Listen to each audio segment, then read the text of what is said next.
Lauren, hey, congratulations on this documentary series, Celtics City.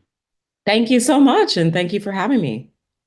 This series is so captivating, and the storytelling is so well done with all the archival footage and footage. It's just so beautiful to watch. But we have to, start at the beginning of how did this series actually came about with you in the first place? Yeah, it's a great question. So, Bill Simmons, our executive producer, and Connor Schell, uh, 2020, they had a conversation about, doing a multi-part series on the Boston Celtics. Obviously, Bill is a great basketball mind. They're the brain trust behind 30 for 30 and some of the greatest sports documentaries on television. So they came together, and I was approached in late 2022, and we began production early 2023. So a 2 year production process, almost 100 interviews, 9 hours of, 80, almost 80 years of history. So yeah, I was thrilled when they approached me to talk about this because I knew there's just such an incredible history behind the Boston Celtics and the city of Boston. It is amazing on how you actually accomplish this because 80 years of history is not something that you could actually take lightly. So, how did you want to approach with so much information, so much history, so many teams, so many players? I mean, how did you want to even condense this? You could easily been doing this for multiple seasons rather than 9 episodes. Yeah, it was a Herculean task. I had a great team, an incredible team behind me on this. We had to read between 25 and 30 books just on the history. As you mentioned, like with 80 years, there isn't one definitive text that you can consume, that really outlines each of those decades. There's been a lot done on specific decades, but not as a comprehensive whole. So yeah, familiarizing ourselves with some of the most iconic names in the NBA, like a Bill Russell and Larry Bird, and thinking about Kevin Garnett and Paul Pierce. And then we had this incredible journey as we were filming Gig. We had the Celtics on this run through the postseason in position to capture their 18th championship and to become the winningest team in the NBA.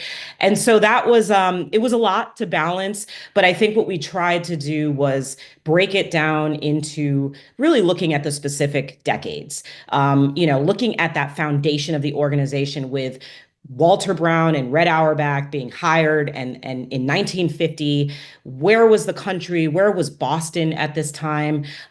Bill Russell is the first Black superstar in the NBA. A lot of the milestones culturally that the Celtics, reached in the 1950s and 60s, being very racially progressive with the players that they drafted, the teams that they put together. So yeah, I mean, it starts with that foundation. And then we were able to trace the history of Boston, the history of America through that 80-year continuum. And we had to kind of really digest it in really decade chunks, if you will. Now, for you personally, because show running and directing, Celtic City, this is probably the largest project that you ever, accomplished itself. I mean, how did you cope with that and proceed day to day to push forward to make sure that this project gets done? Yeah, so we had an incredible showrunner. His name is Gabe Honig. He's our co-executive producer, showrunner. He was, the first person that we hired for this project once I was on board.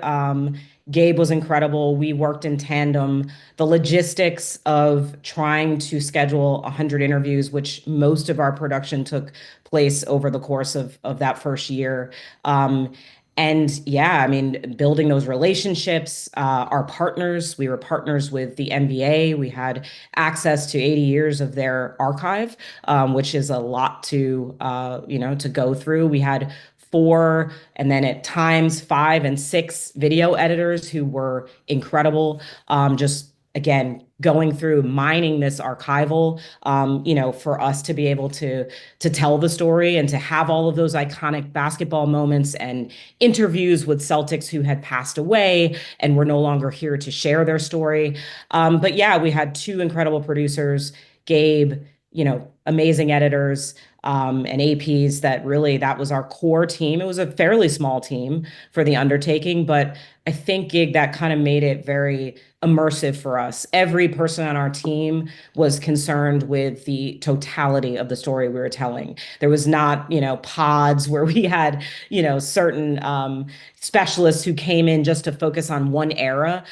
We wanted everyone to know the totality of the history and to immerse themselves in it. And we all collaborated on the creative and the visual aspects and archival aspects, and of course, documenting the 18th championship. Now, the thing about the narrative story of the Celtics, you could have easily just focused on the team and their accomplishments, but you also wanted to present the city of Boston and the fans. Can you tell us how you derived that direction to be included? Because it is actually fascinating that all of this is included into the series.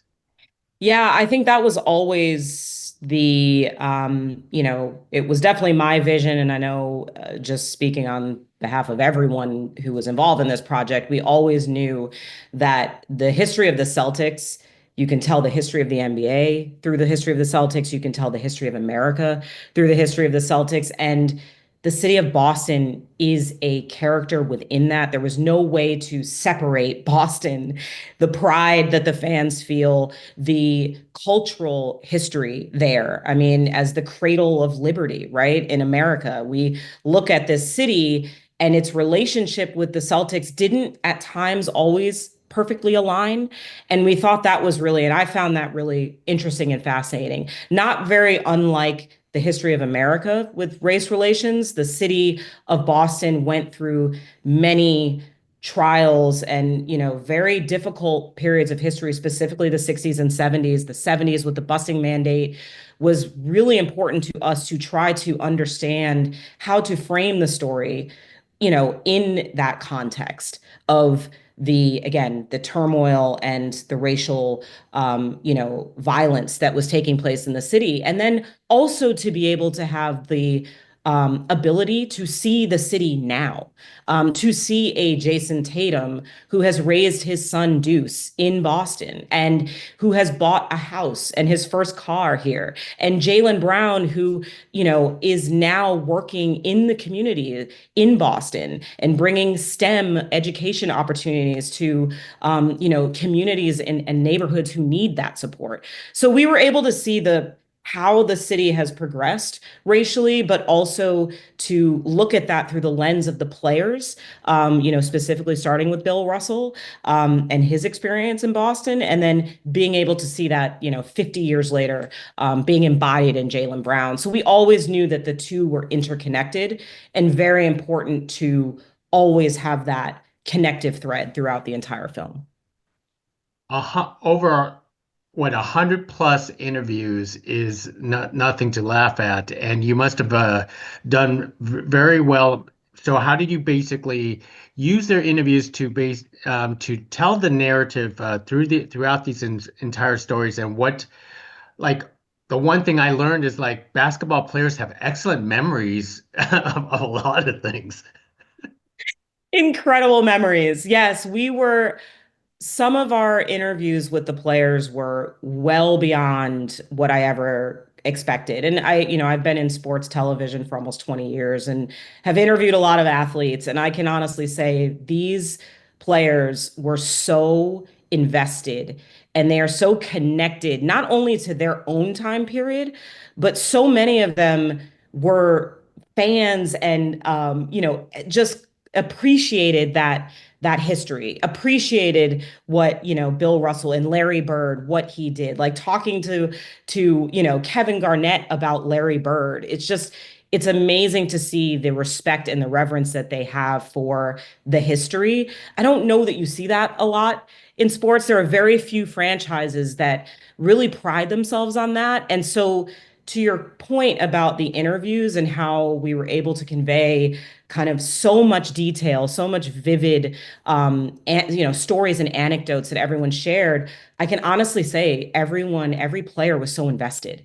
You can see it even with Kevin McHale and Robert Parrish and Bob Cousy, who is 94 years old at the time we did that interview, and he can still remember moments at the end of the 57 finals that still are embedded in his memory and part of his life and his story. And so it was amazing. It is a special franchise gig. I did not appreciate it until I really immersed myself in the players, their tradition, and just really saw how truly real it is for so many people who have come and gone through the organization. I'm assuming you don't have Bostonian roots, but you ended up falling in love with Boston doing the series. Yeah, I mean, I'm from New England, so I kind of grew up here in Connecticut, and so yeah, I was always aware of the Celtics, their history and tradition. But again, like you said, I think it's working in sports television, like you're exposed to so many great franchises and teams and players that are just beyond larger than life, and to be able to really see again, the connection, the connective thread. Red Auerbach for 50 years was part of this organization. He's iconic, right? The cigar, all of his incredible, he's such an incredible interview. I wish we had the chance to interview him. But he is so much a part of every player who has come and gone. And that, is embodied in Brad Stevens today and Coach Joe Mazzulla, who used to go to Red Auerbach's camps growing up in Rhode Island. There's just this appreciation. And even with the new owner, as you can see, he's like, a Boston based, this is a guy who grew up watching the Celtics and appreciating it. So I love that that tradition can be traced. And I just came to appreciate it as a sports fan. With so many stories and so many narratives through this rich history of 80 plus years, did you find it sometimes to struggle trying to pare it down into the 9 episodes or the few chapters of the Celtics?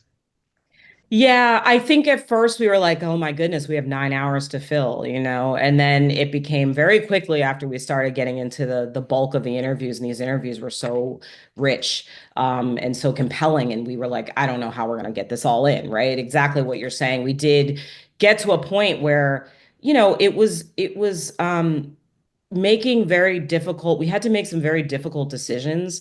We wanted this to appeal to all fans, whether you are a Celtics fan or not, if you just appreciate the NBA, if you're just a general sports fan, if you're not a sports fan at all. We wanted it to be accessible to everyone. HBO wanted it to be accessible to everyone. And I think what we had to do was just make some decisions of how to balance the narratives like that the themes, I should say, that we were presenting. How do you get every iconic moment, basketball moment for the real hardcore fan? How do you get every iconic rivalry and rival to have a voice in this story, but also telling the cultural aspect of it and telling getting the city of Boston to be a character that's present throughout. So we just had to really just make smart decisions. We wanted to make sure that we gave everyone a little bit of everything without compromising the experience for the true fan and for those that would really just casually kind of be able to understand the story and appreciate it. So for you, which period was the most compelling storytelling for yourself that you loved? Oh my goodness. That's such a good question. I would say it would be two periods that I really enjoy. I mean, the 80s and the Bird era. I think again, I understood it, but I don't think I fully grasped just how amazing the NBA was during that time. Like just seeing it almost feels like cave drawings when you're looking at it because it's just the NBA is so different today. The style of the game has changed so much. But I just also loved that, the big three, Bird, McHale, Robert Parrish, like those three players just they were so unique, so distinct, so different, and they came together, and it just was such a there was so much camaraderie. They had so much fun together. Then you throw Bill Walton into the mix and the Grateful Dead and just the energy that he brought. And we had the pleasure of sitting down with him before he passed. And it was fun. That era, the 80s was fun. And then I would also say the '08 '08 championship team was just incredible. The new big three, as they would call it, Pierce, Garnett, and Right. yeah, sorry, I'm talking about so many players here, but yeah, I just think they had a very similar camaraderie, and it's just funny to see like how. Again, three very distinct personalities, Pierce, Allen, and Garnett. Like you can't pick three more different, unique guys, but the fact that Doc Rivers was able to get them to all play for that common goal of Ubuntu, that we are one, that we play for each other and we sacrifice for each other. I loved that message. And I don't think I appreciated that. I think our whole team was kind of just in awe of that championship run and just how special that was. So I would say those two areas of eras of Celtics history are probably the most interesting, I think, to me, and were most compelling. Well, let me wrap it up with one last question. Now, as audiences are currently watching and finishing up the series, what is the one most important take you hope they walk away with after watching your series? I hope that for anyone who, again, is almost afraid to hit play because it's like, yeah, the Celtics, I kind of think I know what this is going to be. I really do think there are so many incredible and important messages in this story that like it's a very human story. And I just love that we were able to show a complete history and to trace that lineage and that experience from beginning to end. I think it can be relatable to anyone. And I hope that there is a message of unity and of hope and triumph and overcoming tragedy, and all of those lessons can be learned and seen through the story of the Celtics. So I think I hope that people who maybe aren't Celtics fans are able to give it a try and experience it in the way that our team was able to for these 2 years. So true. And I'm a Bulls fan, and I found this series very fascinating. So, Lauren, thank you very much Thank you so for much, speaking Diego. to us. It's terrific. Thank you. Take care.